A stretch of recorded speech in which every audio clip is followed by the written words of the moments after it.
ازاي تمتلك مفتاح ثروتك وتتحكم في حياتك؟ تعال نفهم مع بعض.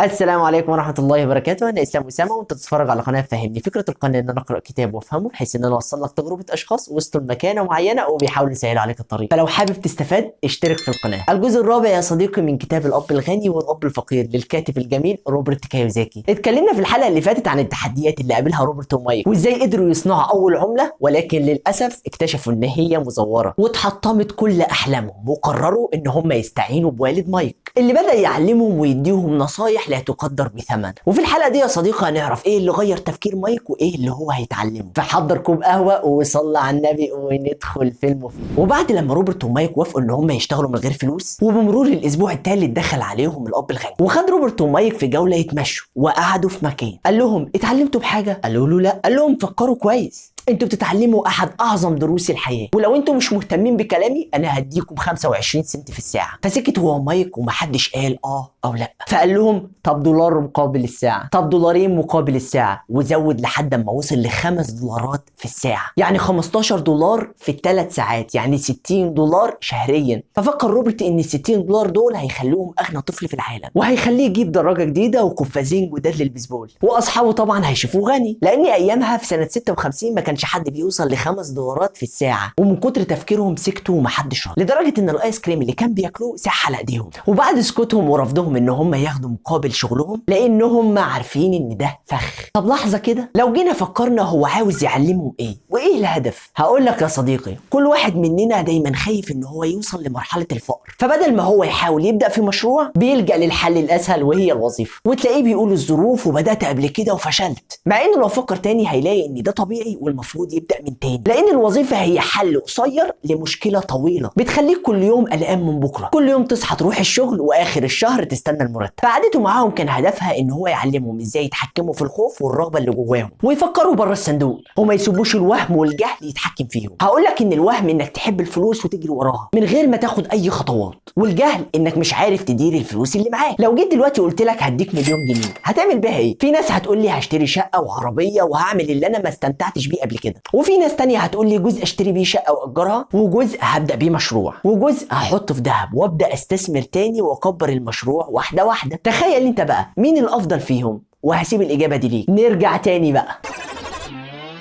قال لهم انا عاوز اقول لكم ان المدرسه مهمه جدا لانها بتمثل ثقافه اي مجتمع، لانك بتحتاج لمعلمين واطباء وفنيين وطهاه ورجال اعمال ورجال شرطه، ومن غيرهم المجتمع ما يمشيش. لكن الخوف والجشع والطمع بيحولهم لاشخاص تانيين. فمثلا عندك دكتور فاتح عياده عاوز فلوس اكتر عشان يزود دخله، فيبدا يزود الكشف بتاعه، وده بيزود المعاناه على الفقراء مش قادرين يدفعوا حق الكشف غير الاغنياء عادي بالنسبه لهم، وده بيخلي المحامي بيزود برضه استشاراته، والشركات بترفع من سعر منتجاتها، والسوبر ماركت وغيرها، وده بيخلي في فجوه ما بين المجتمع، في حد قادر يدفع وفي حد لا، في حد تعبان وفي حد ميسور، وده مسؤول عن تدمير مجتمع بالكامل.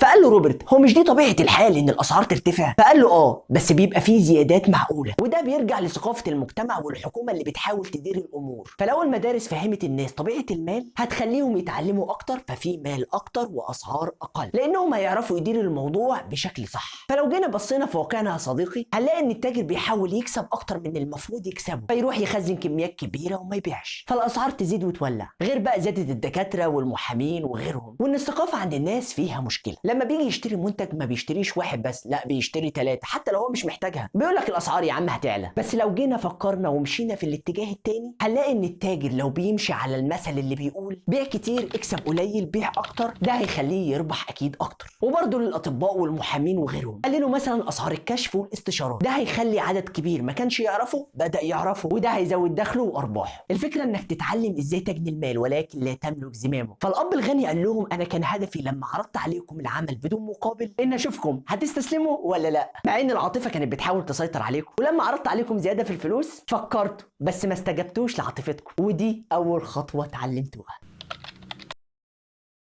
وبعد ما خلصوا الكلام الاب الغني ركب العربيه بتاعته وقال لهم اشتغلوا دلوقتي على نفسكم، ده هيخليكم تشوفوا حاجات ناس كتيره مش شايفاها، وهتفهموا اشياء كتيره هتخليكم تمسكوا في الفرصه وتستغلوها، ولما توصلوا للموضوع ده هعلمكم حاجه جديده. وبيقول لك روبرت قعدنا انا ومايك اسبوعين اتنين نفكر هنعمل ايه، وخصوصا ان احنا رضينا ان احنا ما ناخدش فلوس، وده كان عامل لنا ازمه. فبيقول لك في نهايه يوم السبت كان في موزع للكتب بيجي المتجر وبيدي للسيده مارتن كتب مصوره، وقصادها بتديله غلاف الكتب اللي خدته قبل كده عشان الكتب دي ما ينفعش تبيعها، مجرد دعايه. فبيقول لك جات لنا فكره انا ومايك وطلبنا من السيده مارتن انها تدينا الكتب دي بشرط ان احنا مش هنبيعها، والفكره ان احنا نجهز البدروم في منزل والد مايك ونحط فيه الكتب ديت، وبامكان اي طفل ان هو يدخل المتجر دوت ويقرا اي كتاب نفسه فيه لمده ساعتين مقابل 10 سنتات بس، بدل ما كان بيروح يشتري الكتاب ب 10 سنت. وخلوا اخت مايك هي المسؤوله عن المكان وادوها $1 كل اسبوع. ولما الموضوع مشي معاهم قدروا يحققوا $9.50 في الاسبوع الواحد، وقعد الموضوع ده لمده 3 شهور.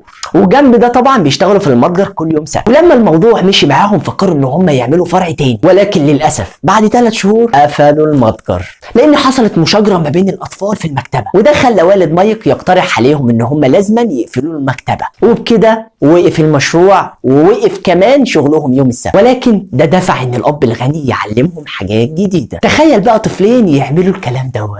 فالفكره يا صديقي ان هم اتعلموا ازاي يخلوا المال يشتغل ليهم، وازاي يجيبوا فلوس، وازاي يكونوا ثروه. فلما يبقى عندك مشكله وتقعد تفكر فيها بتبدا تتولد افكار ما كانتش اصلا في دماغك، وتلاقي من خلالها بتحقق مكاسب كبيره. ومن هنا انتهت حلقتنا، ومستنيك في الحلقه اللي جايه واللي هتعرف فيها ان مش مهم مقدار المال اللي هتحصل عليه، ولكن المهم مقدار المال اللي هتحافظ عليه، والى اي وقت هتقدر تحافظ عليه. يلا لو انت استفدت ما تنساش تفيد غيرك. دمتم في امان الله، والسلام عليكم ورحمه الله وبركاته.